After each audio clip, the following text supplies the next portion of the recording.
The raw autumn wind whipped the branches of the old oak I was hiding behind, the first heavy drops of rain mixing with the tears on my face. I stood there, in the Northridge Cemetery, watching them bury me. It was all so perfectly orchestrated. The neat rows of headstones, the tile-paved pathways I used to drive past without a thought. Now she was the uninvited guest at my own funeral. And there he was. My husband, David. Tall, fit, in a perfectly tailored black suit that I had paid for. He always knew how to dress. And on his arm, holding on to him as if she were the widow, was Natalie, my secretary, my best friend. Her chestnut hair was impeccably styled, her toned figure sheathed in a severe black dress, one I had helped her choose for important meetings. I guess a former boss's funeral qualified. They thought they had won. They thought they had taken everything, my business, my life, my future. They stood there, the picture of grieving respectability, ready to inherit my world. But they were wrong. I was alive, and the surprise I had prepared for them wouldn't just wipe the smiles off their faces. It would erase their entire world, just like they tried to erase me. Natalie was theatrically dabbing her eyes with a lace handkerchief, but even from this distance, I could see there weren't any real tears. David had put on a grieving expression, but his eyes gave him away. They weren't sad. They were just shrewdly scanning the attendees. I wondered if he was counting which business partners had shown up, who would cooperate with him now that he was the grieving widower and sole owner of my chain of stores. Aura Beauty. 12 retail locations across the city, contracts with European suppliers, an established client base. It all belonged to him now. But the most painful sight was my Maddie. The 10-year-old girl walked between her father and Natalie, and her tears were real. She wore a dark blue dress with a white collar, the very one I had bought her for the first day of school. With one hand she held tightly to her father's palm, and with the other, she clutched a framed photo of me to her chest. In that photo, we were together. Summer at the country house, hugging under an old apple tree. Maddie was smiling, and I was kissing the top of her head. That picture sat on her nightstand. My darling treasure, if only you knew Mommy is alive. Everything inside me screamed to run to her, to hug her, to wipe away those tears, to whisper that everything would be all right. But I couldn't. Not yet. Behind my family trailed a line of colleagues, business partners, and some people I barely knew. Many had surely come out of idle curiosity, others to make sure I was really dead. What a beautiful casket drifted over to me through the sound of the rain. Solid oak, hand-carved. Allison deserved the best. That was Olivia Peterson, the manager of one of my stores. A woman who never missed a chance to flatter me to my face and criticize me behind my back. Now she didn't see the need to hide her admiration for the fine casket, discussing it with another employee. Cemetery etiquette. My foot. How many of those conversations had I heard over my years in business? Fake condolences, manufactured sadness, and beneath it all, calculation and cold curiosity. Now it was all directed at me. In that casket, as I already knew, lay some poor drowned woman whose body had been found in the river a week after my disappearance. The identification had been, of course, a mere formality. What did it matter that the body was mutilated beyond recognition by the water, if the grieving husband and devoted friend were sure it was me? They had even found my old Volvo on the riverbank, more proof of my suicide. I'd kept that car more as a tribute to my father, who loved it more than any of his 4 wives. David always made fun of my sentimentality, suggesting I scrap the old junker and buy a new foreign car. Who would have thought my faithful old lady would become part of this macabre performance? So convenient, so well planned.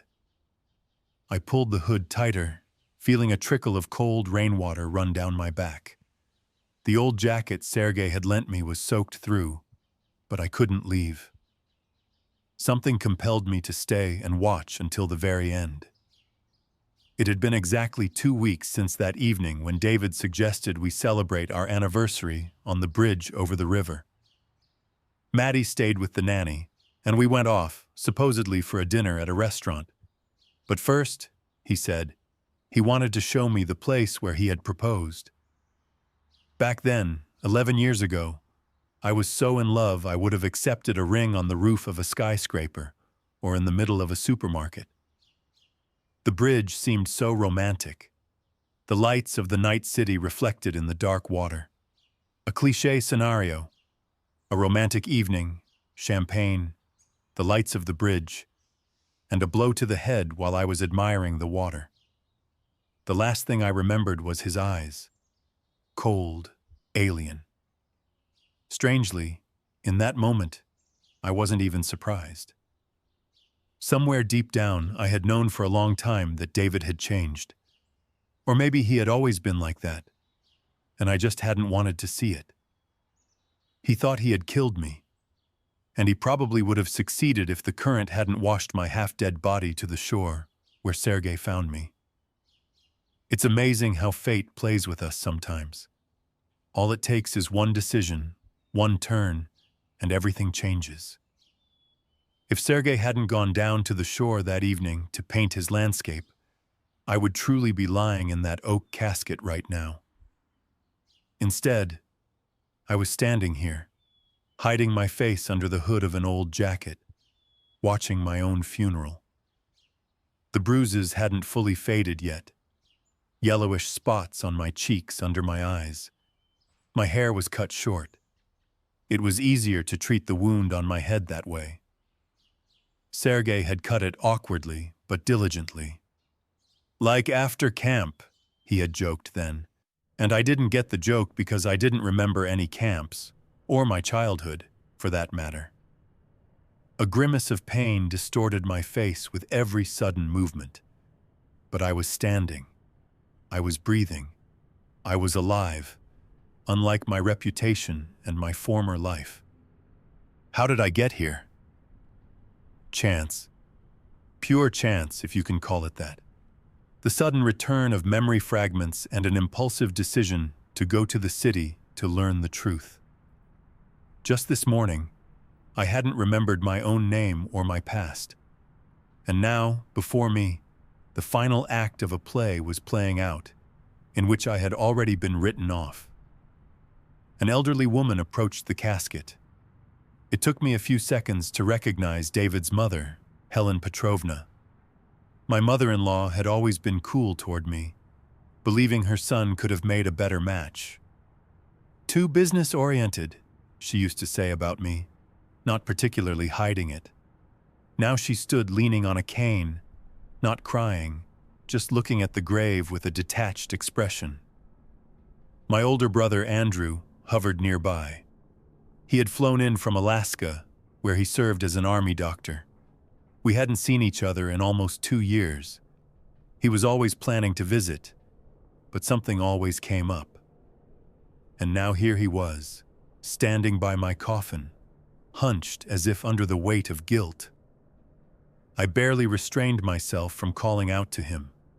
How I wanted to tell him everything, but I couldn't trust anyone until I found out who else was involved in this conspiracy.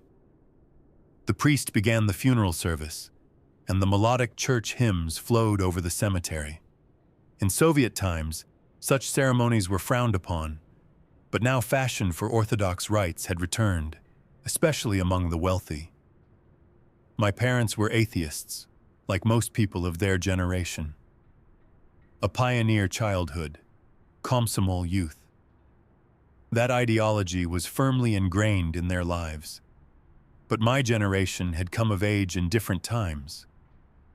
I remember how in the 90s, people suddenly flocked to churches, some out of curiosity, some seeking solace in those difficult years, some just following the trend.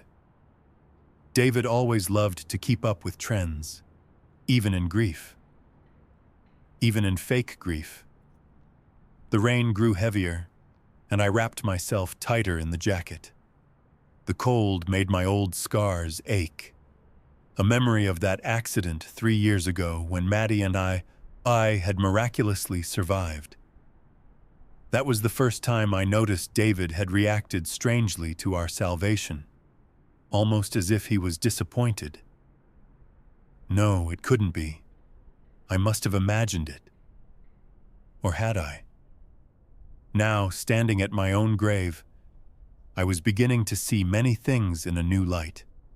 I needed to see it through to the end, to see the faces of those who had come, to remember, and then I would start to act.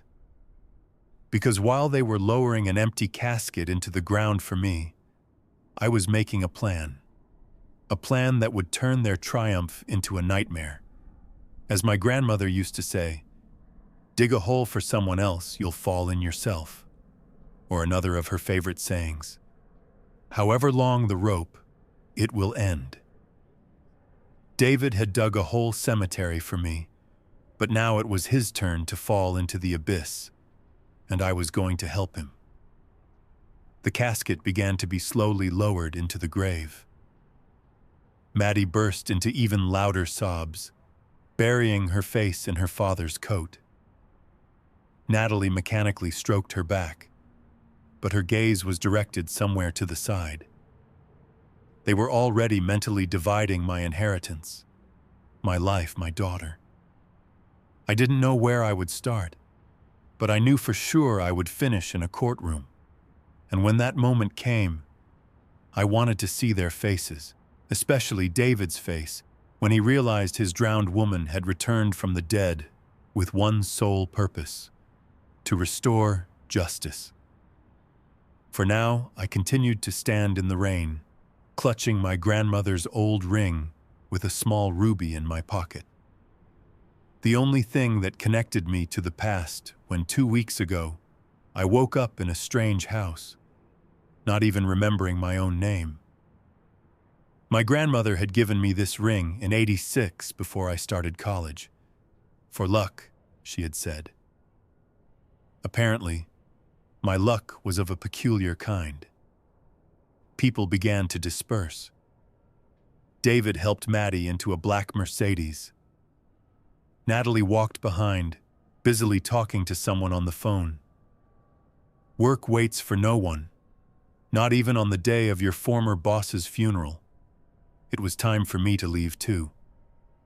I took one last look at the freshly dug grave, turned around, and walked slowly toward the cemetery exit, where Sergei's old Ford was waiting for me.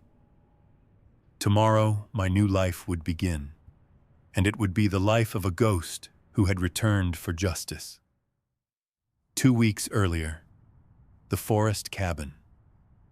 The first thing I saw upon opening my eyes was a wooden ceiling with dark beams, darkened with age. A steady tapping sounded somewhere overhead.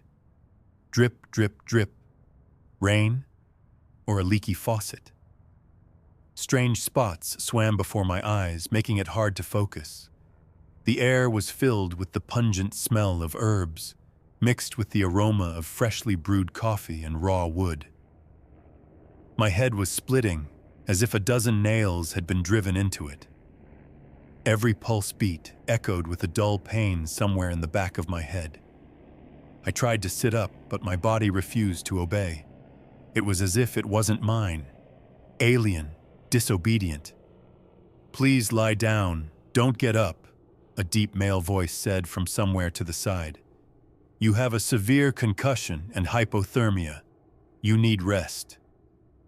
Into my field of vision came a tall man in his 50s with broad shoulders, graying temples, and attentive gray eyes under thick brows. A weathered face, a firm jawline with light stubble, and wrinkles at the corners of his eyes betrayed a man accustomed to life outdoors. In his hands he held a steaming mug from which came the smell of coffee. Real coffee, not instant, brewed in a sesve. "Where am I?" My voice sounded hoarse, foreign, as if I hadn't spoken in days. "In my house." Well, my grandfather's house, to be precise. I only live here in the summer and fall.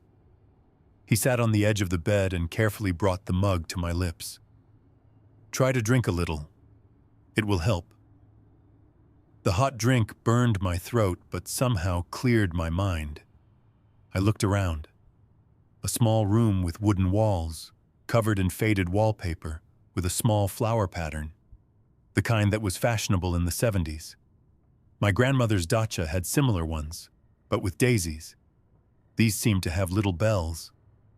A massive wooden bed with a spring base I was lying on. A worn-out dresser with yellowed photographs in simple frames. An old rug on the wall. Classic Soviet interior. In the corner, an icon of St. Nicholas the Wonder Worker under an embroidered towel. "I found you on the riverbank 3 days ago," the man continued, seeing I was beginning to comprehend. "You were unconscious, covered in bruises. I could barely feel a pulse. It's a miracle you didn't drown. I'm a doctor, from the past. A military medic, so I could provide first aid, but I was going to call an ambulance as soon as I got a connection. Cell service is bad out here, and there's no landline." I tried to remember how I ended up in the river, but my memory was shrouded in fog. Worse still, I realized with horror that I couldn't even remember my own name. Who was I? Where was I from? What had happened to me? These questions sent a wave of panic through me, and I convulsively gripped the edge of the blanket. "What's my name?" I asked, feeling my heart pounding somewhere in my throat. The man frowned. The wrinkles on his forehead deepened.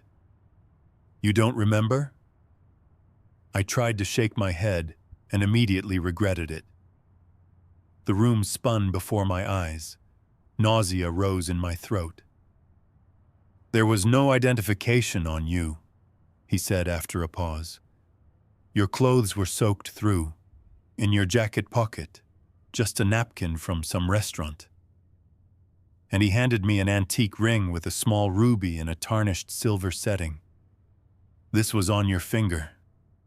I took the ring, turning it over. The stone caught a ray of light from the window and flashed a dark red fire. Something vaguely familiar flickered in my consciousness, but then disappeared, like a fragment of a dream you can't grasp after waking up. "I'm Sergei," the man introduced himself. "Sergei Nikolaevich Ryabinin. Former military, served in Afghanistan in the 80s. Now, let's say, a freelancer, a hobbyist artist." He nodded toward an easel by the window, on which stood an unfinished landscape, an autumn forest lit by the setting sun. I tried to sit up again, this time more slowly. Sergei helped me, putting a pillow behind my back. Only now did I notice I wasn't wearing my own clothes. A long flannel shirt, clearly a man's, reaching almost to my knees. "Sorry about that," Sergei said, embarrassed, noticing my gaze. "Your clothes were all wet and dirty. I tried to act as a doctor, with no ulterior thoughts. Your things are over there." He nodded toward the radiator under the window, where wet rags were drying, barely recognizable as a woman's suit. "Thank you," I whispered, "for everything." In the days that followed, Sergei cared for me like a child. He changed the bandage on my head twice a day. It wasn't until the third day that I found the strength to walk to the bathroom and see in the cracked mirror the huge bruise on the back of my head and the gash, carefully treated and bandaged. He brought herbal decoctions. Grandma's recipes for all ailments, he called them. This one, mint and lemon balm, calms the nerves, he explained, handing me another mug of steaming liquid. And this one, with rosehip and thyme, is for strengthening the immune system. My granny used to get the whole village back on its feet with these. Better than any pills. These teas smelled like my childhood, though I couldn't remember why. Something in them, in their pungent aroma, in their bitter aftertaste, evoked vague associations with something warm, cozy, safe, with a woman in a white apron laying out medicinal herbs on a table. Grandma, Mom? I couldn't remember. When the fever finally broke and the dizziness became less frequent, Sergei started taking me on short walks. First to the porch, then around the house. He supported me by the elbow, walking slowly, matching my unsteady pace. I should report this to the police, he said one day, as we sat on the porch watching the sunset. Your family must be looking for you. Loved ones. A strange feeling of anxiety washed over me. Unexplainable and irrational, but so strong that I gripped the porch railing. No, please, not yet. Sergei looked at me carefully. Not judgmentally, just studying me. Are you afraid of someone? I don't know, I answered honestly, trying to unravel the tangle of vague sensations. But something tells me not to rush. He thoughtfully scratched his chin. I'm afraid that might not be right from a legal standpoint. If something happened to you, if you were attacked, give me a few more days, I asked, until my memory comes back. I think it's important. He agreed to wait, though I could see the decision worried him. Sergei was a man of principles. You could feel it in everything, from his military bearing to his habit of getting up exactly at 6 o'clock a.m. On the 7th day, I ventured beyond the yard for the first time. The small wooden house stood on the edge of a forest, surrounded by a low picket fence, sagging with time. Old apple trees with gnarled trunks, a small vegetable garden with late crops, a shed with a stack of firewood. A typical rural homestead, maintained more out of habit than necessity. Not a soul around. Only Sergei's old Ford, faded to an indeterminate gray-blue color, indicated we weren't in complete isolation from the world. The nearest village is 3 miles away, Sergei explained, noticing my gaze. Pine Creek, but only 5 houses are still occupied. Old folks living out their days. All the young people have moved to the city. The city is about 12 miles from here. Which city? I grabbed at every detail, hoping it would trigger a memory. Springfield, he named the regional center. I have an apartment there, but in summer and fall I prefer to live here. Quiet, fresh air, no hustle. It's an ideal place for painting. Something stirred inside me. That city was familiar. I was sure of it. Vague images flashed before my eyes. A wide street with sycamore trees, a fountain in the central square, a building with columns. I rubbed my temples, trying to hold on to these pictures, but they slipped away. Another 3 days later, as we were returning from a walk, it started to rain. The cold drops quickly turned into a real downpour, and we dashed for the house but got soaked anyway. Sergei lit the stove, and soon a blessed warmth spread through the rooms. I sat wrapped in a blanket, watching the fire. When I was little, Sergei said, tossing a log into the stove, my grandmother always made hot cocoa on evenings like this, with milk and cinnamon. He went to the kitchen and returned with 2 mugs. The aroma of childhood, warm, sweet, cozy, enveloped me, and before I knew it, tears were rolling down my cheeks. "What's wrong?" Sergei asked, concerned. "I don't know," I whispered. "It's just this cocoa." It reminded me of something good and lost. He sat down next to me and awkwardly put his arm around my shoulders. For the first time in all these days, his broad palm, calloused from work, was surprisingly gentle on my back. "It will come back," he said firmly. "Your memory will definitely come back. It just takes time." In the evenings, we sat in his workshop, attached to the house. Sergei worked on his paintings, and songs by Madonna and Whitney Houston played on an old ocean radio. I sang along, surprised that I remembered all the words, but not my own life. "See, not all is lost," Sergei smiled. "Memory returns in pieces. 80s pop is etched deeper into your subconscious than your name and surname." He was joking, but there was truth in his words. These songs, their melodies and lyrics, were a part of me, a part of my generation. They were like the soundtrack to a life I couldn't remember. Sergei painted me at first unobtrusively, stealthily, when he thought I didn't see. Then, gathering courage, he asked me to pose. He said my eyes held a whole story he wanted to capture. "Eyes with a secret," he called his work. "Your hands are well groomed, with a manicure," he noticed once when I was posing by the window. "And your posture is special. You're clearly not someone who worked in a factory or in the fields all their life. You have an office job, or maybe you're a teacher, a doctor."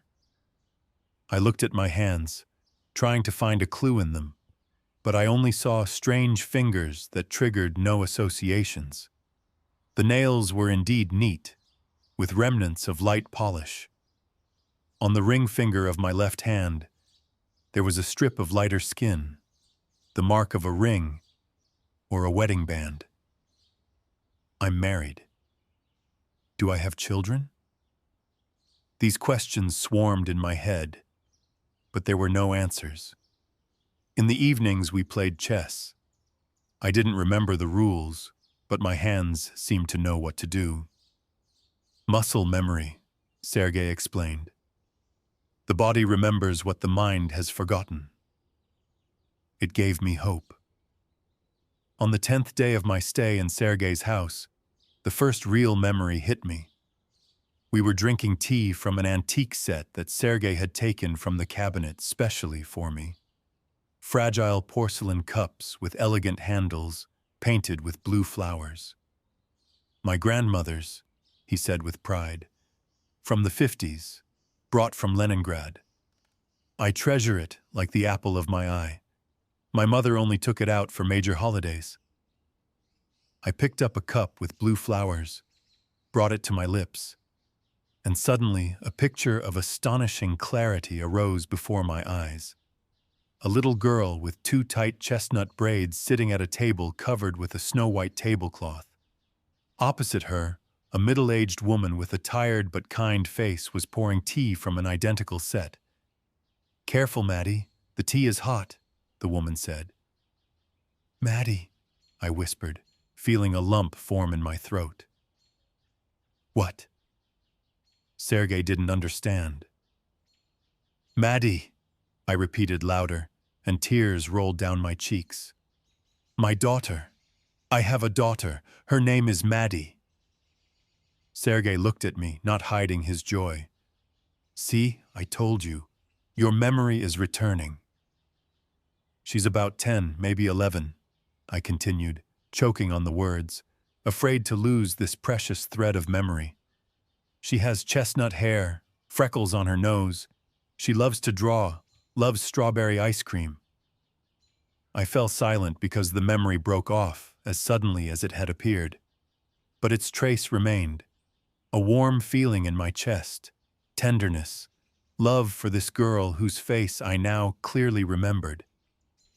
If you have a daughter, then people are definitely looking for you. Sergei frowned. We really should go to the police. I nodded, but some internal resistance still held me back.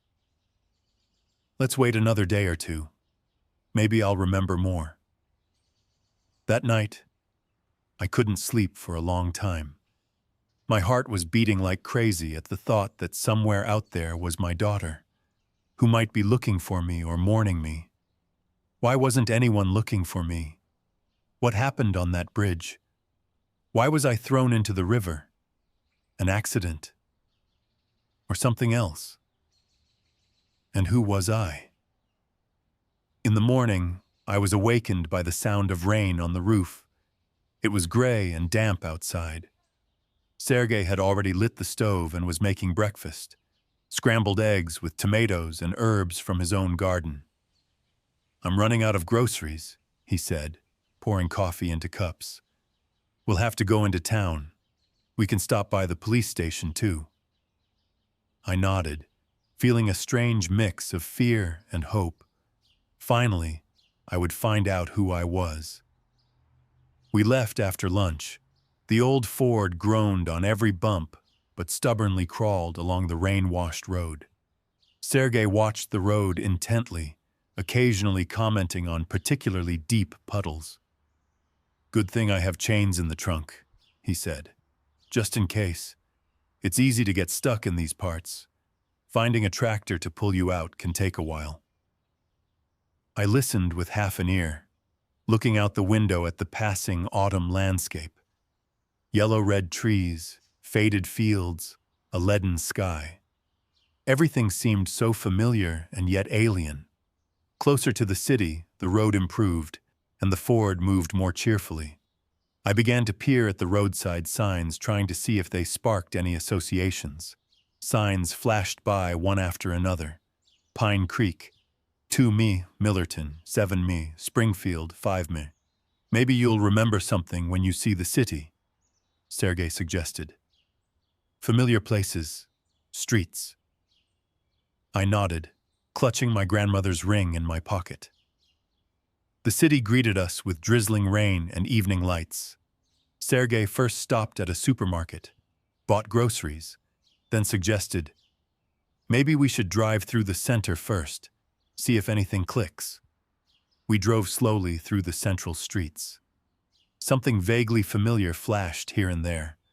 The theater building, a park with a large fountain, a square with a monument, but nothing concrete. Nothing that could tell me who I was.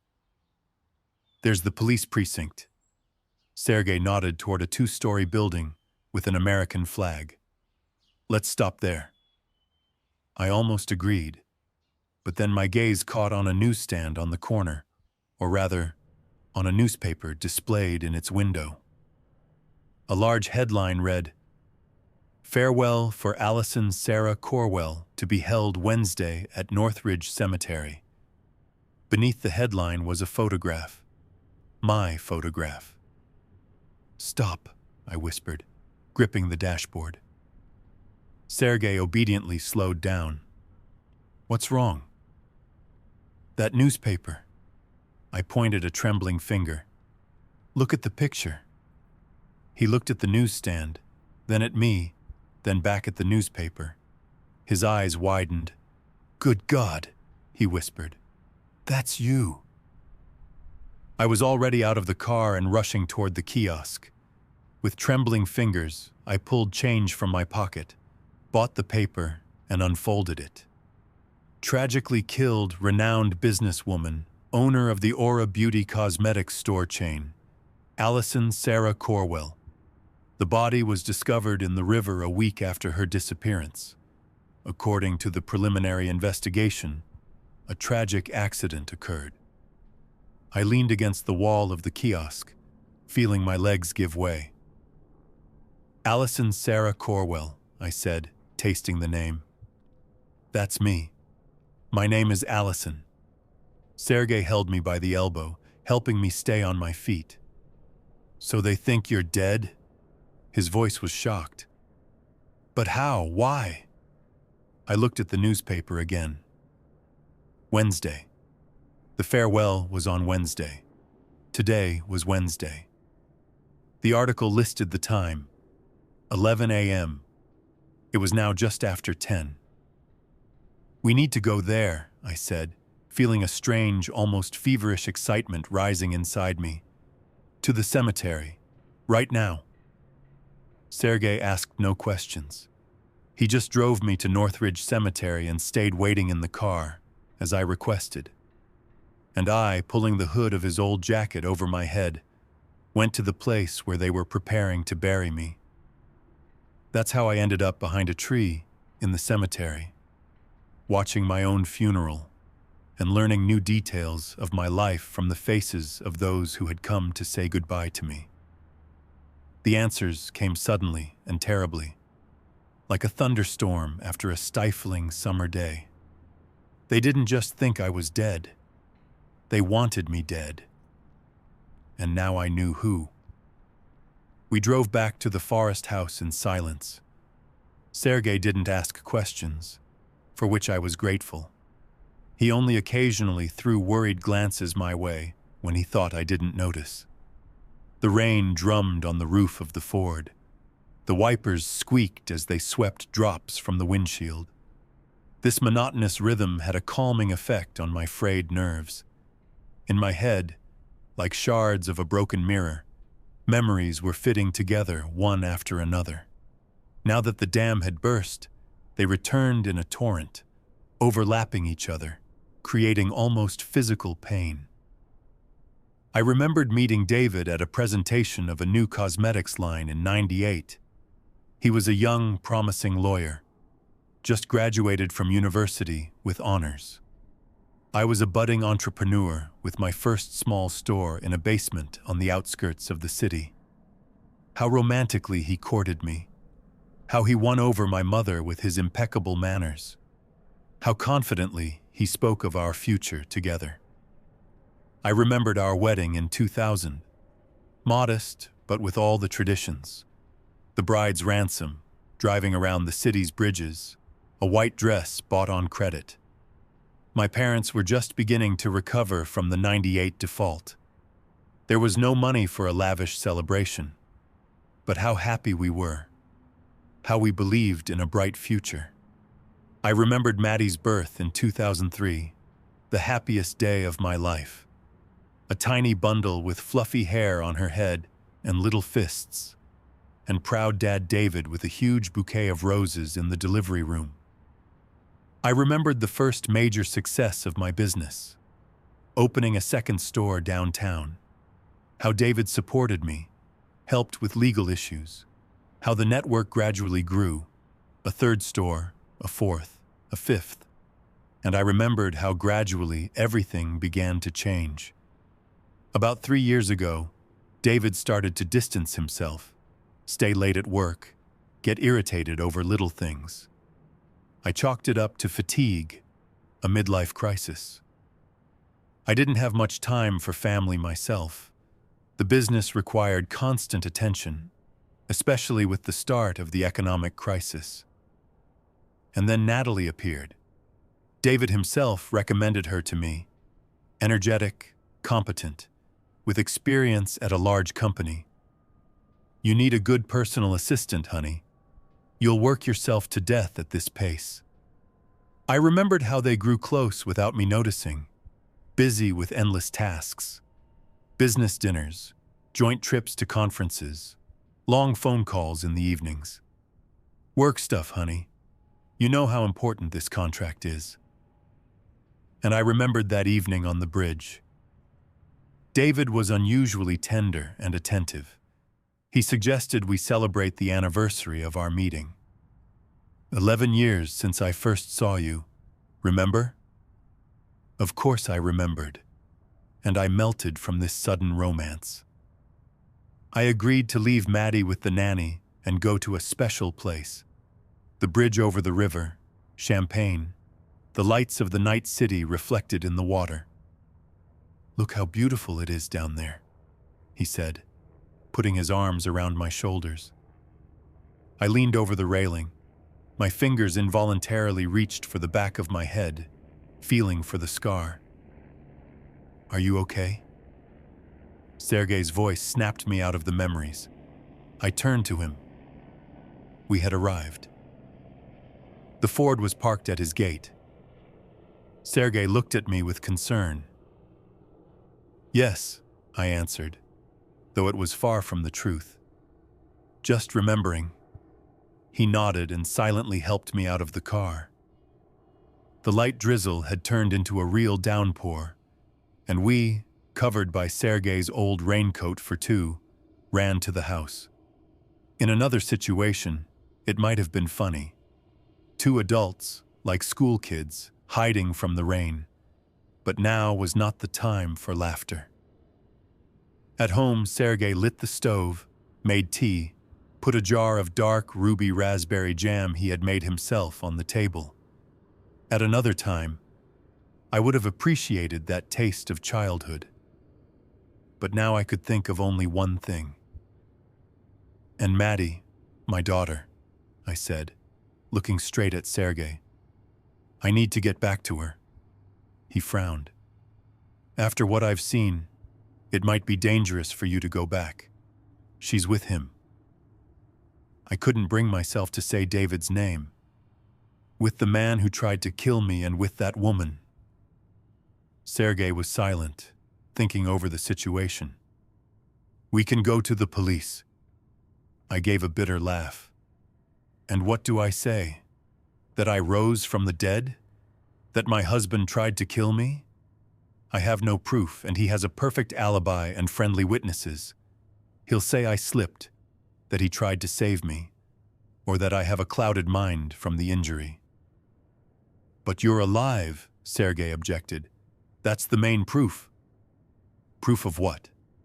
That I survived an accident?" I shook my head. "No, the police won't help. At least not until I have something more substantial." "Then we need to find proof," Sergei said decisively. "Evidence, witnesses, something that confirms your version." I thought about it. If David had planned to kill me, there must be traces, financial documents, an insurance policy, something that would explain his motive. "I need to get into our house," I said. "There might be documents there, something that will help prove his guilt." Sergei looked at me with doubt. "It's dangerous. If he sees you—" "I'll go when no one is home," I said firmly. "David always works late. And Maddie? She's probably with my mom now. After such events, he surely sent her there." I remembered that my mom lived in a neighboring town an hour's drive away. She had always been Maddie's safe haven, especially when David and I argued. "And how will you get into the house?" Sergei asked. "You don't have keys." I smiled. "There's a spare set in a hiding place in the backyard, under the old apple tree, just in case." Sergei wanted to object, but then just nodded. "When do you want to go?" "Tomorrow," I decided. "David will definitely be at work in the morning. And today I need to make a plan. Figure out what to do next." That night, I barely slept. Shreds of memories swirled in my head, forming a complete picture. Over the past year, my company had grown significantly. We opened 3 new stores and signed a contract with a European manufacturer for an exclusive cosmetics line. David, as my lawyer, had access to all the documents, and as my husband, he was my heir. A perfect coincidence. And Natalie? How could I have been so blind? Those accidental touches when David passed by her in the office. Those looks they exchanged thinking I didn't see. Those business trips they returned from strangely exhilarated. In the morning, we left early. I was silent, focused. Sergei didn't try to make conversation, for which I was grateful. He understood I needed space for my thoughts. We parked a few blocks from my house, a 2-story mansion in a prestigious neighborhood. I didn't want to risk leaving the noticeable old Ford right at the gate. "I'm coming with you," Sergey said as I opened the car door. I shook my head. "No. If someone sees us together, it will raise suspicion. I have to go alone." He frowned, but didn't argue. He just handed me a mobile phone, an old Nokia with a cracked screen. "Take this. If anything happens, call. I'll be waiting here." I took the phone and quickly walked toward the house, keeping close to fences, under the cover of hedges. The day was overcast.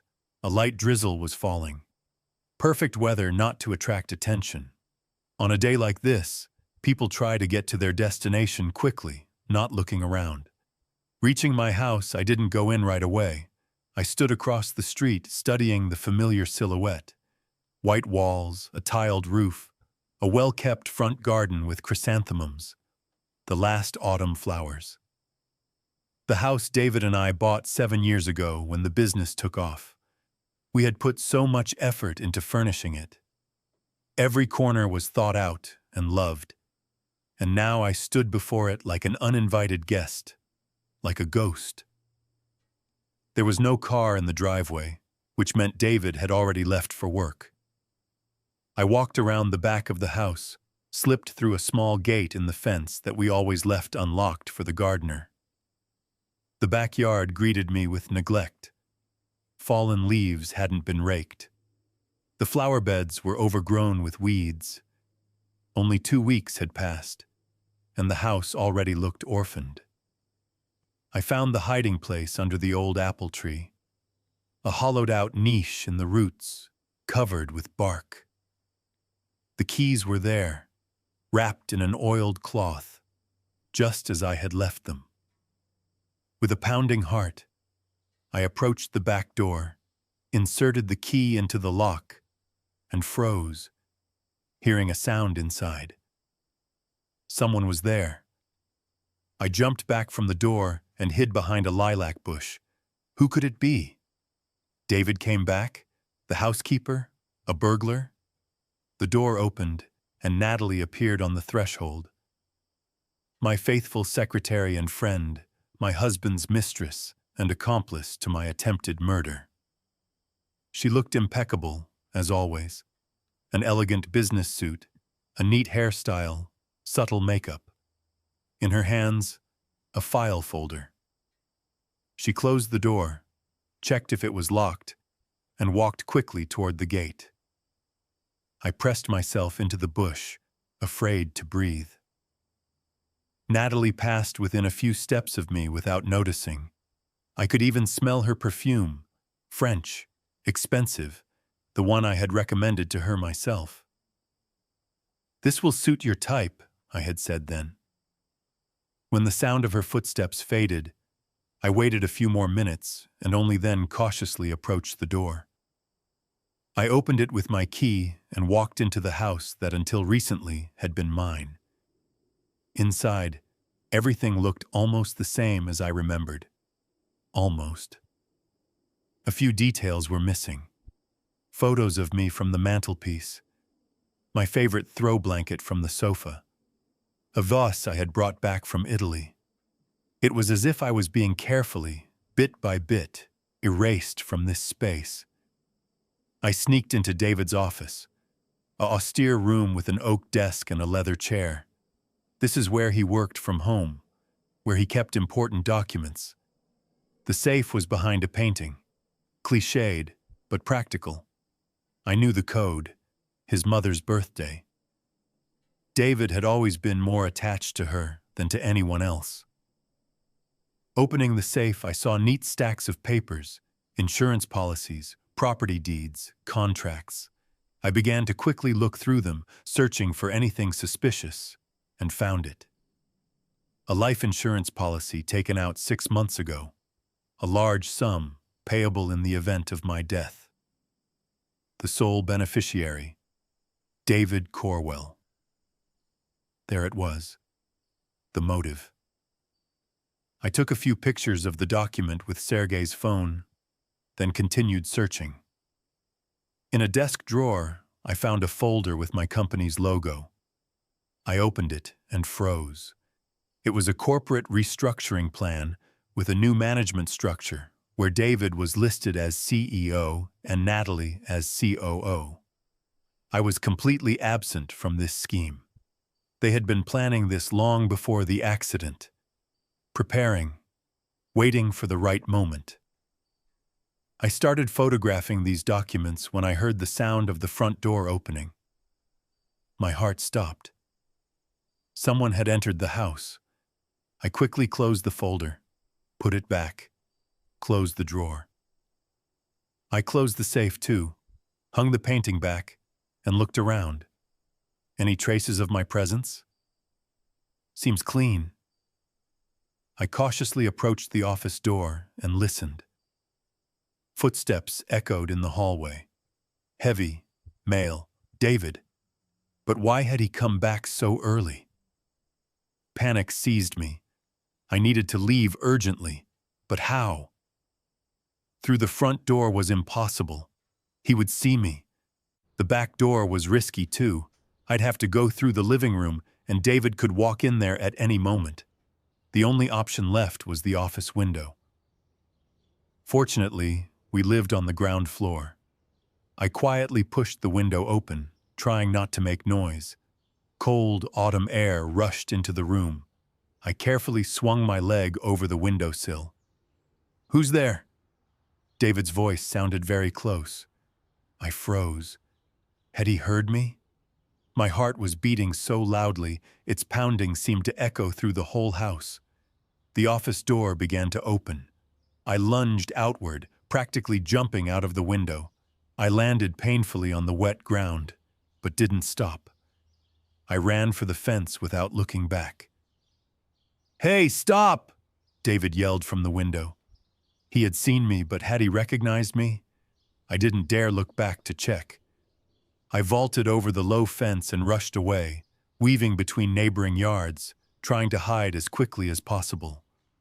Only after running several blocks did I stop to catch my breath. My heart was racing, my hands were shaking. But the main thing was, I had proof. Now I knew for sure. It wasn't an accident. It was attempted murder. And I was going to restore justice, no matter the cost. "He saw you," Sergei said, peering worriedly at my face as we drove back to the forest house. The old Ford bounced on every pothole of the broken road. But that was the least of our problems now. "I don't know," I said nervously, fiddling with the edge of my jacket. "He saw someone jumping out of the window. But did he recognize me? Probably not. I was wearing a hood, and my hair is completely different now."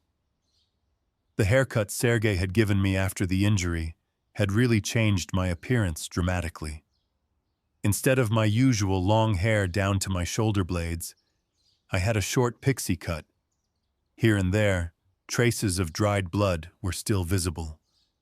Any woman would be horrified by such a hairstyle, but now it served as an excellent disguise.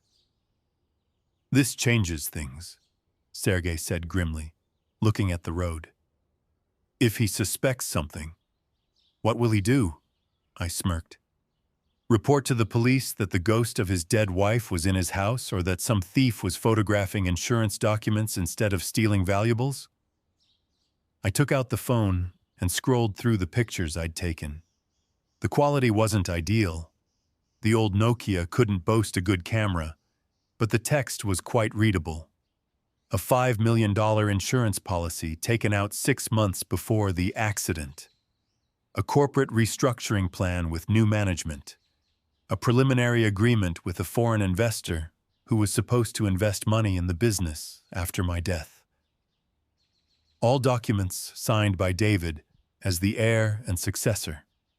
An excellent motive for murder. "And now what?" Sergei asked as we approached his house. It was getting dark. The autumn day was coming to an end. "Now I need a reliable lawyer," I said, clenching my fists determinedly. One who isn't afraid to go against David. One who will help me restore justice. Do you know anyone like that? I thought for a moment, mentally going through the lawyers I knew. Most of them were somehow connected to David. Shared cases, shared interests, shared secrets. Who could I trust? Irina Pavlovna Savelyeva, I finally said. She handled my cousin's divorce a few years ago. A tough, principled woman. And most importantly, she has no ties to David whatsoever. Sergei nodded. Do you know how to contact her? Her office is in the city center near Liberty Square. But we need to be careful. If David gets suspicious, he might have her watched. Maybe call her, Sergei suggested. I shook my head. Such matters aren't discussed over the phone. No, I need to meet with her in person. I know how to do it. The next morning, we went into the city again, but this time I was better prepared. I changed into clothes Sergei had bought from a thrift store, an inconspicuous gray coat, a dark headscarf. Sergei's old glasses with plain lenses completed the look. It would be hard to recognize me, even for those who knew me well. We parked not far from the legal consultation office where Irina Pavlovna worked. I asked Sergei to wait in the car, and I headed toward the unassuming Stalin-era building that housed the office. The receptionist was a young girl with bright makeup who gave me an indifferent look. Is Attorney Savelyeva available? I asked, trying to speak lower than usual. By appointment only, the girl replied, not looking up from her manicure. The next opening is next Thursday. This is urgent, a matter of life and death. She sighed with the air of someone tired of such statements. Make an appointment like everyone else. Please. I lowered my voice to a whisper. Tell her Alison Corwell is here. It's really important. The girl froze. She looked up, studied my face for a few seconds, then nervously swallowed. Alison Corwell is dead. It was on the news. That's why I need to speak with Irina Pavlovna urgently. I leaned closer. Tell her I have information on the Corwell case. She'll understand. The girl hesitated, but then pressed a button on the intercom. Irina Pavlovna, there's a visitor here. Says she has information on the Corwell matter. Urgent. The intercom speaker was silent for a few seconds. Then a sharp female voice crackled. Send her in. The receptionist nodded toward the office door, and I walked in, feeling my heart pound. Irina Pavlovna Savelyeva was just as I remembered her. A tall, gaunt woman in her 60s with a short, gray-streaked haircut and piercing gray eyes. An impeccable, severe suit, minimal makeup, slender fingers with a neat manicure. She had once been one of the city's best prosecutors and now had a reputation as a lawyer who never loses a case. Sit down, she said, pointing to a chair, studying me intently, and explain why you're using the name of a deceased woman. I took off the glasses and the scarf, straightened up, and looked her straight in the eye. Because I am Alison Corwell. Savelyeva froze. Something like surprise flickered in her eyes, but she quickly regained her composure. An interesting statement, considering Alison Corwell was buried 3 days ago. You understand that impersonating someone is a... I'm not impersonating anyone, I interrupted her. I am Alison Corwell. There's another woman in that coffin. I'm sitting here because my husband tried to kill me and failed, and now I want to make sure justice is served. Savelyeva leaned back in her chair, her gaze never leaving me. Suppose you are who you say you are. Do you have any evidence that your husband tried to kill you? I do. I took out the phone and showed her the pictures. Here's an insurance policy taken out 6 months before the accident. Here's a corporate restructuring plan that writes me out completely. And here's a preliminary investor agreement that goes into effect after my death. She scrutinized the photos, then looked back at me. How did you survive? I told her everything, from the blow on the bridge to waking up at Sergei's, from the amnesia to the gradual return of memory. I told her about the funeral, about breaking into the house and finding the documents. She listened without interrupting, only occasionally making notes on a legal pad. You understand your story sounds incredible? She asked when I finished. I do, but I have a witness. Sergei Rabinin, the man who found me and nursed me back to health. I have financial evidence of David and Natalie's motives. And I have a daughter who is currently in the custody of the man who tried to kill her mother. My voice broke on the last words. Irina Pavlovna, I know you specialize in complex cases, and I am prepared to pay for your services. I have personal savings that David knows nothing about. Savalieva tapped her pencil on the desk, considering the situation. What you're proposing isn't just a difficult case. It's a legal minefield. You've been officially declared dead. Another woman is buried under your name. Your assets have likely already been transferred to your husband, and you have no hard evidence of the attempted murder, only circumstantial evidence. She paused, then gave a decisive nod. I'll take it. First, because I believe you. Second, because this will be the most interesting case of my career. I felt a huge weight lift from my shoulders. For the first time in 2 weeks, I wasn't alone against the world. Where do we start? I asked. Savalieva opened her planner, flipped through the pages.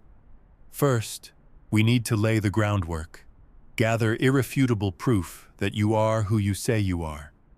Medical exams, DNA tests, testimony from people who know you well and can identify you despite the changes in your appearance. She looked at me sternly. But David must not find out you're alive, at least not immediately. We will work through trusted people. I have a doctor at a private clinic who can perform the examination discreetly. I have connections in the police forensics department. We will build a case that will be impossible to dispute. And then? Then I want my daughter back, I said firmly. That is the priority, of course. But to do that, we need to prove not only that you are alive, but also that your husband tried to kill you. Otherwise, he could retain parental rights. She thought for a moment. We need more evidence. Did anyone see you on the bridge that evening? I tried to remember. It was late. The bridge was practically empty. I think there was a homeless man, I finally said.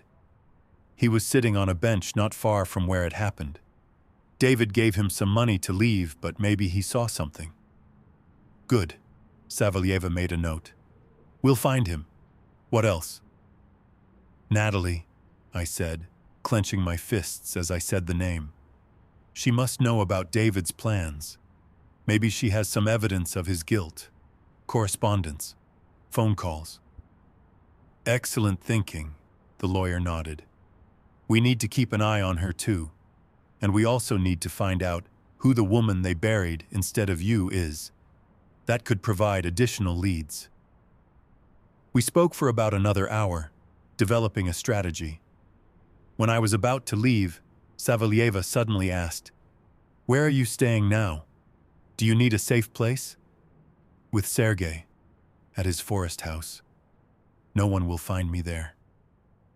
She nodded, but something like concern flickered in her eyes. Be careful, and keep this phone with you at all times. I will call every day at 9:00 p.m. If you don't answer, I will raise the alarm. I thanked her, put on my disguise, and left the office. The receptionist watched me go with a curious look, but said nothing. Sergei was waiting in the car, as we had agreed. Seeing me, he visibly relaxed. It went well, I said, smiling as I got in beside him. Even better than I expected. Irina Pavlovna is taking the case. We have a plan. He started the Ford, and we drove off. I told him about our conversation with the lawyer, about the planned steps, about the hope for justice. You are very brave, Sergei said quietly when I finished. For the first time, he used the informal you in Russian, and it sounded so natural I didn't notice at first. I'm not brave, I objected. I just have no choice. My daughter is with the man who tried to kill me. I have to protect her. He nodded understandingly. I will help you, however I can. You already have, I said, touching his hand. You saved my life, took me in, supported me. Without you, I wouldn't be here. We drove in silence, each lost in our own thoughts. The autumn landscape flashed by, golden and crimson trees, a leaden sky, wet asphalt. The world was both beautiful and terrible. In the following days, the process of gathering evidence began. Irina Pavlovna acted quickly and efficiently. Her assistant, a young guy named Max, brought a DNA kit to the forest house. This is for comparison with your things that were left in the house, he explained.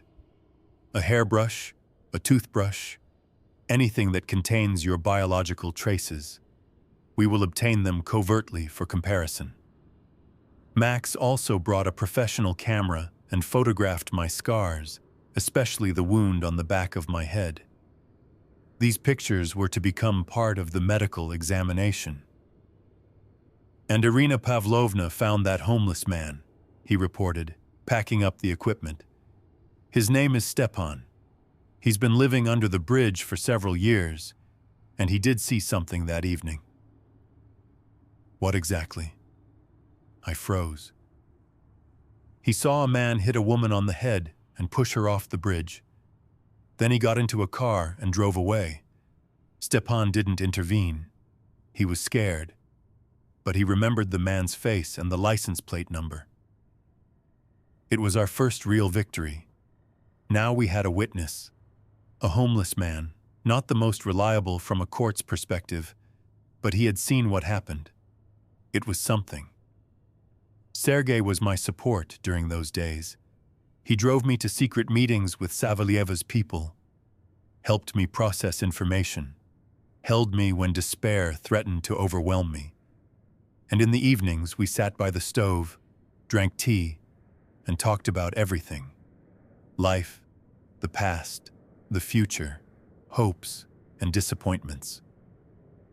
I learned that he had fought in Afghanistan, been wounded, lost many friends, that he had been married, but the marriage fell apart.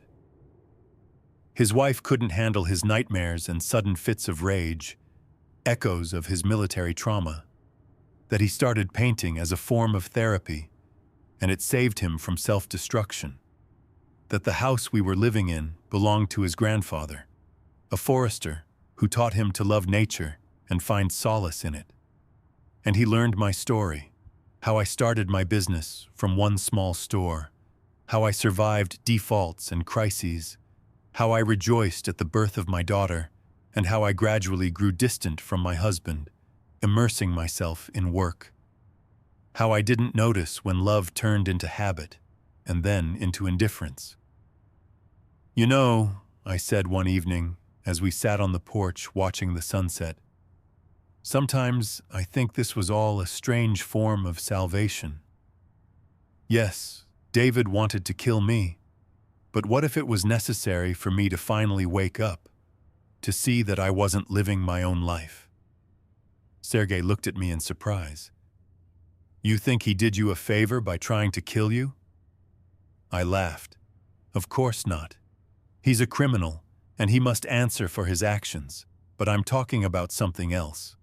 About how sometimes you have to lose everything to understand what's truly important. He nodded thoughtfully. Sometimes fate chooses strange paths to lead us where we're supposed to be. That night, I dreamed of Maddie. She was standing by the window in my bedroom, clutching my photograph to her chest and crying. I woke up in tears, my heart pounding. Sergei heard me, came from the next room, sat down beside me, and held me. "We will get her back," he promised. "You will be with your daughter again. You'll see." And I believed him because I had no choice, because faith was all I had left. 2 weeks of active preparation passed. Irina Pavlovna methodically gathered evidence like an experienced investigator. Her assistants watched David and Natalie, gathered information, recorded their every move. Sergei and I lived in the forest house, going into the city only when necessary for meetings with the lawyer and her team. In that time, I had changed a lot. Not just externally. My hair had grown out a bit. The bruises had faded. I started gaining back the weight I'd lost due to the injury and forced diet. Something had changed inside, in my very essence. It was as if the old Alison Corwell had truly died on that bridge, and in her place a new person was born, more determined, more sensitive, more real. "You smile more often," Sergei noticed once when we were walking in the woods gathering the last autumn mushrooms. "Really?"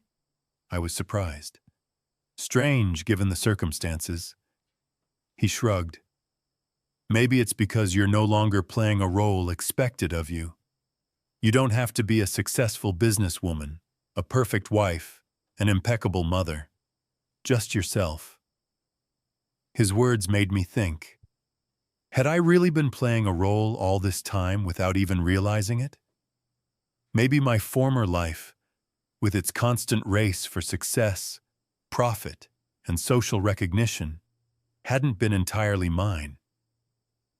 Maybe I had been adapting to others' expectations, losing my true self along the way. But I had to put my reflections on hold because that evening, Irina Pavlovna called. "We have a breakthrough," she announced without preamble. "We found out who the woman they buried instead of you was." I sat on the edge of the bed, gripping the phone tighter. "Who is she?" "A homeless woman. Lived on the streets for the last few years. Catherine Drozdov, a former music teacher. After her husband's death, she started drinking, lost her apartment, ended up on the street. All her documents burned in a fire at the flophouse where she sometimes stayed, so official identification was difficult. But how did she end up in the river the same night David tried to kill me? That's the most interesting part." Steel notes appeared in Irina Pavlovna's voice. "We found a witness who saw 2 men force Drozdov into a car at roughly the same time you were on the bridge. The description of one of them matches your husband." I went cold. Had David planned the body switch in advance? This meant he hadn't just seized an opportunity. He had carefully prepared the murder. "We have something else," the lawyer continued. "A financial trail. We checked David's bank transactions for the last 6 months. Several large cash withdrawals with no explanation of their purpose. And what's especially interesting, a payment for the services of a private investigator 3 months ago, the kind who often works for shady clients. You think this detective helped him organize the murder?" "Quite possibly. We're trying to track him down, but so far without success. He suddenly left the city." I told Sergei everything when I finished the call. He listened in silence, then hugged me tightly. "This means we have evidence. We can bring him to justice." But I felt that wasn't all. Something told me we still didn't have the full picture. All evening, I couldn't calm down, going over the events of the last few months before the accident in my memory. And then it hit me. "The car accident!" I exclaimed, jumping up from the chair. "What accident?" Sergei didn't understand. 3 years ago, Maddie and I were in a car accident. Our driver suddenly lost control on an empty highway. The car went into a ditch. We miraculously survived. I wrote it off as an accident, a technical failure. But what if it was the first attempt? Sergei frowned. You think David tried to kill you back then? I'm not sure. But it's too much of a coincidence, especially considering he insisted we use that particular driver that day, even though a different one usually drove us. The next day, I told Irina Pavlovna about this. She immediately started an investigation. We'll find that driver, find out what happened to him after the accident, she promised. And then, a day later, the thing I both feared and waited for happened. Irina Pavlovna called with news. Your daughter is in the hospital. My heart stopped. What's wrong with her? Nothing serious, just acute food poisoning. But she's been admitted to Children's Memorial Hospital for observation. David is with her now. I clenched my fists so hard my nails dug into my palms. I have to see her. That's why I'm calling, the lawyer said. This is an opportunity. David can't be with her constantly. He has that important investor gala tonight. He can't miss it. A new nurse will be on duty, one who doesn't know the situation. And you've changed enough not to be recognized by a stranger. It's dangerous, Sergei intervened, having heard the conversation. There is a risk, Irina Pavlovna agreed. But my contact at the hospital says the shift change will bring a new nurse. And Allison looks different enough. I didn't hesitate for a second. I'm going. I need to see my daughter. The hospital smelled of medicine and bleach, that particular smell of Soviet-era medical institutions that hadn't changed for decades despite all the reforms. Sergei and I walked down a long corridor with peeling paint on the walls, past a nursing station where a plump woman in a white coat was dozing. No one paid us any attention, just ordinary visitors. There were plenty of them. Maddie's room was at the end of the hall. Irina Pavlovna had given us precise instructions. Third door on the right after the treatment room. Only your daughter is there now. Her roommate was discharged this morning. I froze in front of the door, not daring to enter. My heart was beating so loudly, its pounding seemed to echo through the entire floor. I'll wait here, Sergei whispered, squeezing my hand. If anything seems wrong, I'll cause a distraction. I nodded and quietly pushed the door open. Maddie was lying in a bed by the window, pale and thin, with an IV drip attached to her arm. She was staring out the window, not noticing I had entered. On her bedside table was my photograph, the same one she had held at the funeral. Maddie, I called softly. She turned around. Her eyes widened in surprise, then filled with instant, hopeful tears. Mommy, she whispered, her voice fragile. Is it really you? But, Daddy, everyone said you were gone. I was at the cemetery. It was a mistake, sweetheart, I said, moving to sit on the edge of her bed, afraid to scare her. I took her small hand in mine. I'm here. I got hurt. I lost my memory for a while. But I'm back now, and I'm never, ever leaving you again. She threw her arms around my neck, sobbing into my shoulder. I held her tight, feeling how thin and fragile she was, breathing in the scent of her shampoo, the same strawberry kind I always bought. My baby. I missed you so much, she choked out.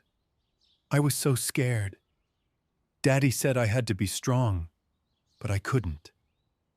I just couldn't. Shh, it's okay, baby. It's okay. I'm here now.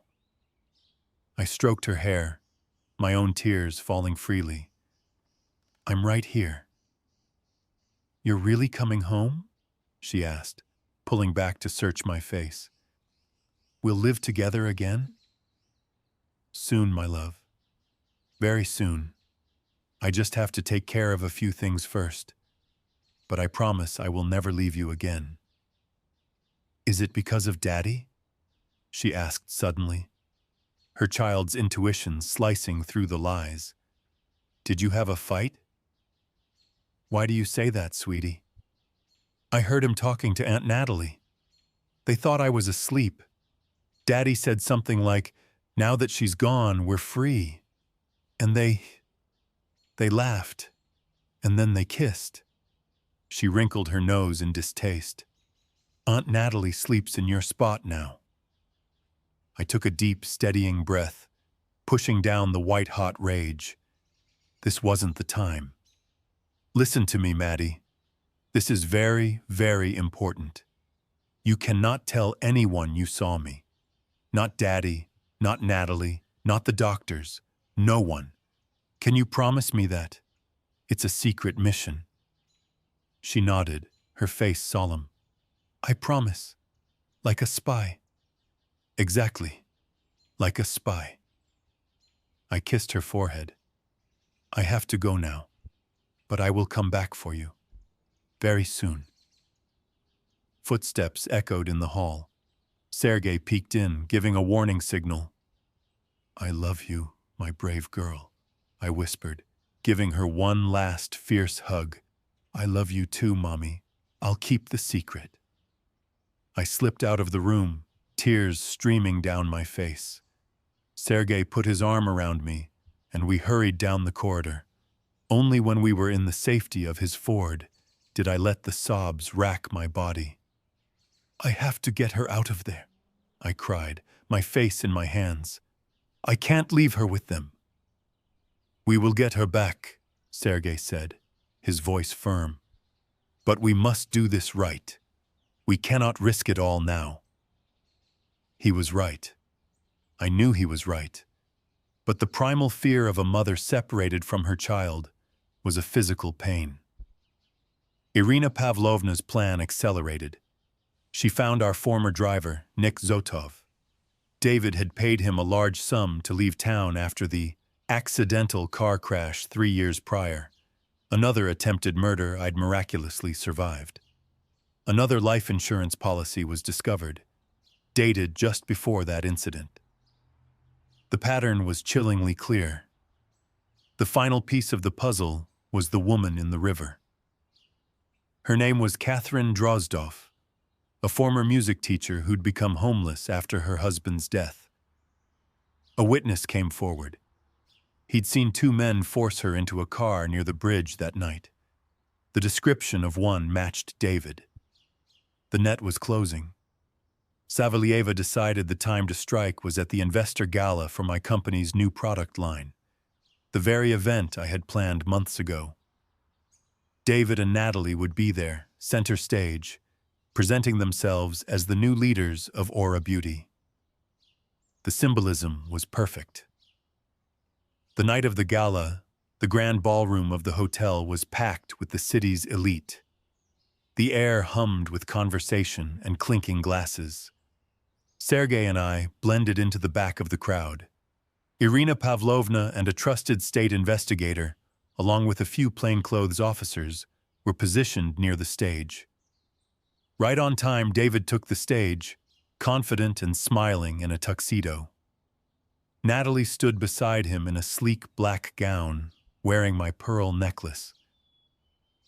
Ladies and gentlemen, David began, his voice smooth and practiced. Thank you for joining us on this special evening, a night where Aura Beauty turns a new page. His tone turned somber. Many of you knew and respected the founder of this company, my wife, Alison Corwell, who tragically left us a month ago. Her work was her passion. Tonight, Natalie and I want to honor her memory by continuing what she started. The hypocrisy was a physical blow. I felt Sergei's hand tighten on mine. This new product line, David continued, was a project Alison believed in deeply. She invested her heart and soul into it, and while she didn't live to see its completion. Are you sure about that? My voice, clear and sharp, cut through the room as I stepped forward, pulling off my headscarf.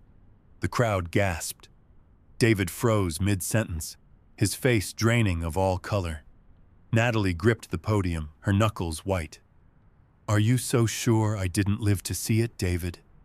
I repeated, walking slowly toward the stage.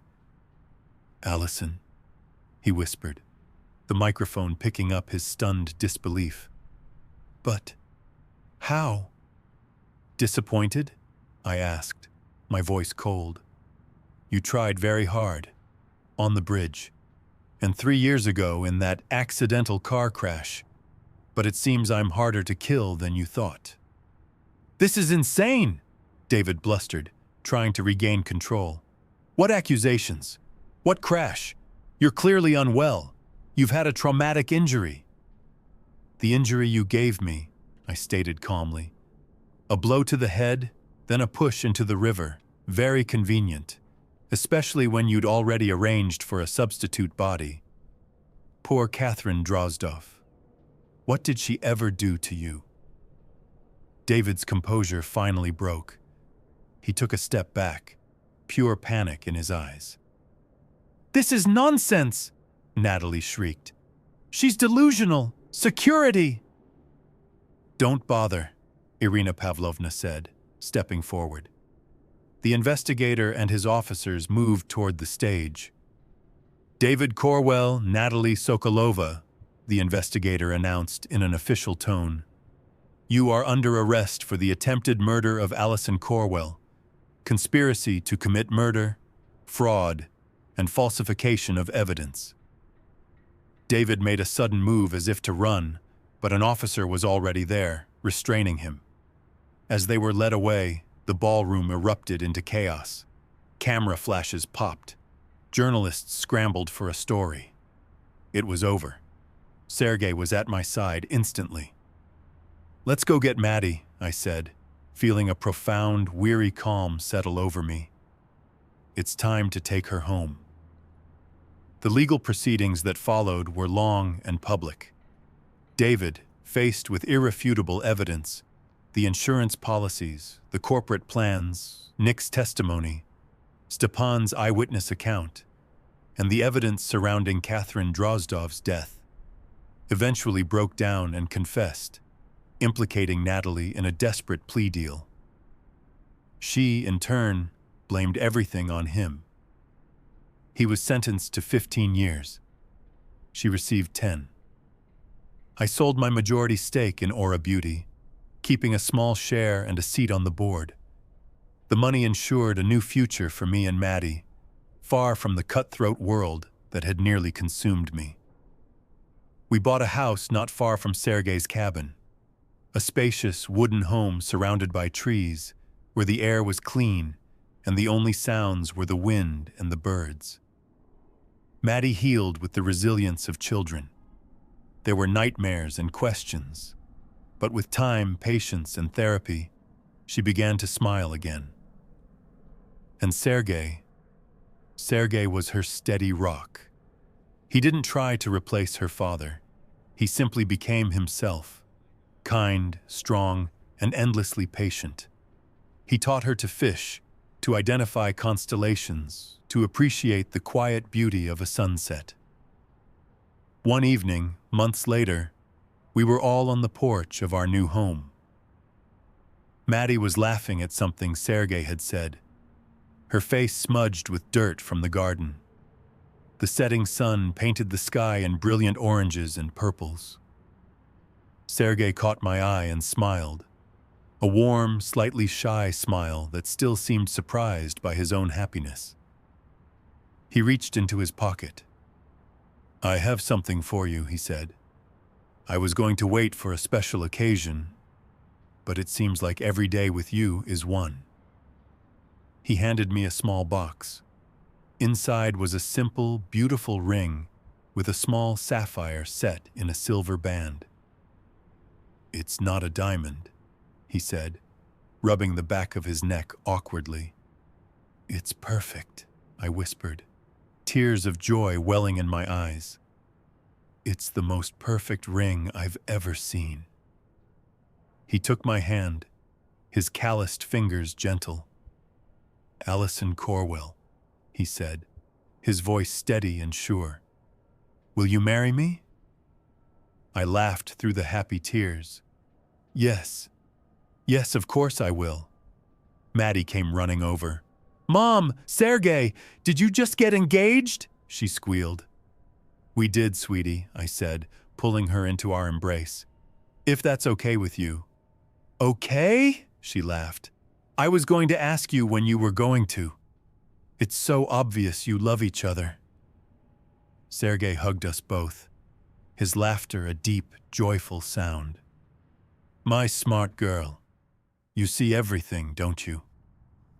We stood there, the three of us, wrapped in each other's arms, watching the first stars appear in the darkening sky over the peaceful, silent forest. A new life, a new family, a new beginning. But what about your story? Imagine your life, your name, your very identity, stolen in an instant. The people you trusted most, turning into strangers capable of unthinkable betrayal. What is the first thing you would do? Would you confront them? Or would you become a ghost, gathering your strength in the shadows? Would you seek revenge? Or would you fight only for your freedom? There are no easy answers, only choices. Tell us what your first move would be in the comments. Your perspective is the missing piece of this story. If this tale of survival and starting over resonated with you, pay it forward. Hit the like button, share it with a friend, and subscribe to the What Happened Then stories for your next narrative escape.